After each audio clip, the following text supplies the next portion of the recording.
തന്റെ പരിശുദ്ധ ശ്രീകന്മാർക്ക് നൽകിയ അവരോട് ഇത് നിങ്ങളെല്ലാവരും വാങ്ങി പാനം ചെയ്യും. ഇത് നിങ്ങൾക്ക് വേണ്ടിയും അനേകർക്ക് വേണ്ടിയും ചൊരിയപ്പെടുകയും പാപമോചനത്തിനും നിത്യജീവനുമായി നൽകപ്പെടുകയും ചെയ്യും.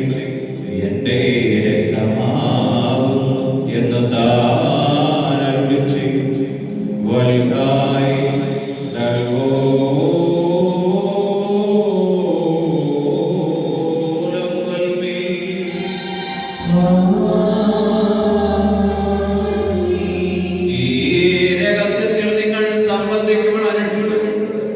ഞാൻ വരുന്നത് വരെ എന്റെ മരണത്തെയും പുനരുത്ഥാനത്തെയും സ്മരിച്ചു എന്ന് താൻ കൽപ്പിച്ചു.